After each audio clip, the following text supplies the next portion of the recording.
Illana Burk, CEO of Your Life's Workshop, coach to entrepreneurs and solopreneurs across dozens of industries, and host of Good Business. With nearly 20 years' experience helping hundreds of clients create profitable, ethically driven, and sustainable businesses based on their life's work, I'm here to teach you how to do great work, make great money, and make a positive impact without feeling like you need a shower afterwards.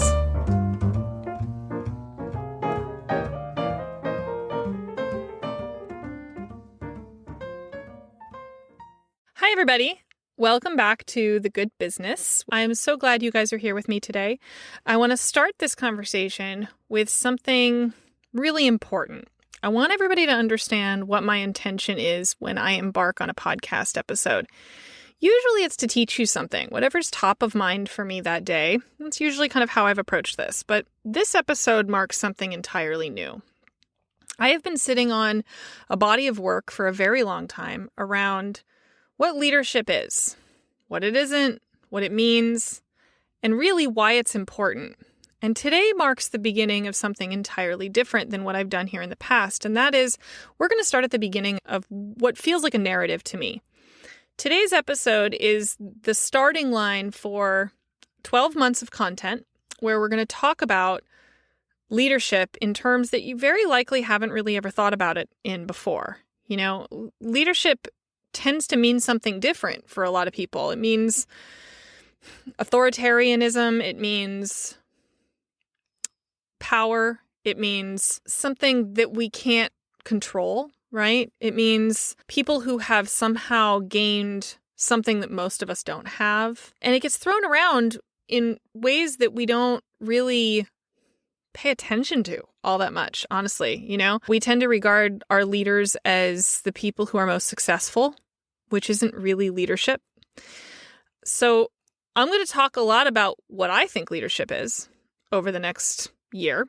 And I hope that you'll join me in that conversation. So each of these episodes is going to be a piece of a puzzle. Now, you don't have to listen to them in order, but they will sort of hang together.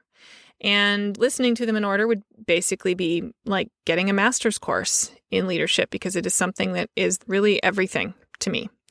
Everything that I do falls into either growing your skills as a leader or flexing them, one of the two. And being really, really conscientious and deliberate about exactly what we're doing here in this world and what we're doing in our businesses. And I really want to be part of something that's new and different. And I hope that you want to join me in that. So if you're still with me, which I hope you are, today's first lesson in leadership is about the concept as a whole. What is leadership? When you think about it, I really want you to stop and pause and think about it. What are your connotations with the concept of leadership? How do you regard people who self-identify as quote unquote leaders? How do you think about yourself as one? What ways are you leading and what ways are you following? And even when you're following, are you aware of the power that you have? You're going to hear me talk a lot about power. Power and leadership are two peas in a pod. They are two sides of one coin.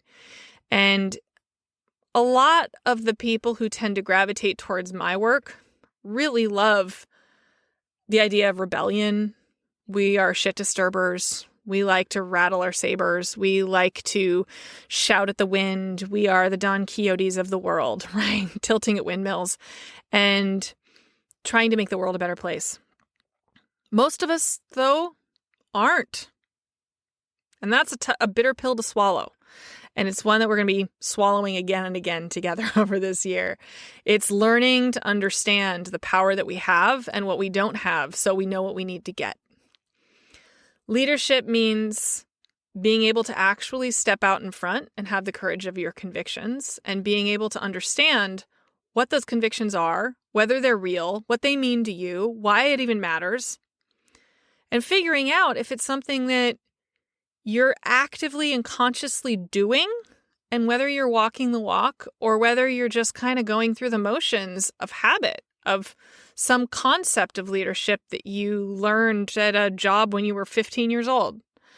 You know, I find myself behaving as a manager in ways that I learned from a retail manager when I was 19, because he was really great. I also know that I could just as easily go the inverse and lead in a way that embodies the worst traits of the people I observed, because it's far more prevalent, frankly. I think most of us have more bad examples of leadership than good ones. So my challenge to you as a starting point for this conversation, and this is going to sound stupidly simple, but I really want you to work at it. Like, really think about it. When you contemplate the idea of real leadership, meaning someone who has the courage of their convictions, steps out on tiny, thin little limbs, understanding that those limbs might break because it's in service of a greater good than themselves. That's my basic kind of baseline definitions of leadership. So that's kind of what we're working with today. When you think about it in those terms, who do you look to model your own leadership style after? This is not a who do you look up to, who do you idolize, who are your heroes question. When you think about people who lead, really lead, meaning they really walk the talk, they're willing to make sacrifices for the people following them, they're interested in forging new paths, and they invite people to come along with them. They also understand what they're capable of, and they know when not to step out of their lane. They respect the power that they possess, they understand it, they pay attention to it, and they know that it always has the potential for harm, because all power does. And they use it the best way they can. And when they learn something new, they do better with it, and they use it to serve the people that they are leading. When you think about people in those terms, who comes to mind for you to model those traits and behaviors after? I'm betting it's probably less than you thought it was. Most people immediately go to like Oprah and like whatever the fuck else. But we've all seen our heroes fall. This isn't about heroes, because you got to know this person well enough to understand their behaviors, right? To understand what they actually do, how they manage, how they treat the people around them, how they lift them up, how they push them down, how they deal with things when there's a problem, how they own their mistakes. Really think about who you know. And if the answer is no one, then I really invite you to come and listen to this show every single week, because it means that you have an opportunity to be that person for somebody else. But that skill, and it is absolutely a skill, is something that has to be cultivated and practiced, and it's a muscle that has to be built and flexed. Now, I want to be really clear about one thing. I work very, very hard at being this kind of a leader. I don't always succeed. I don't always succeed in every area of my life. None of us will. This is not about perfection. This is not about some perfect version of ethics and integrity and values and all of that. That's not what we're doing here, because nobody on this fucking planet can hold that mantle. I refuse to put myself in a position or invite you to put yourselves in a position where everyone around you is going, yeah, if you're in a glass house, you shouldn't throw rocks at it, right? None of us are doing this all right, and someone will always have fault with what you're doing. Always. There's no doubt about that.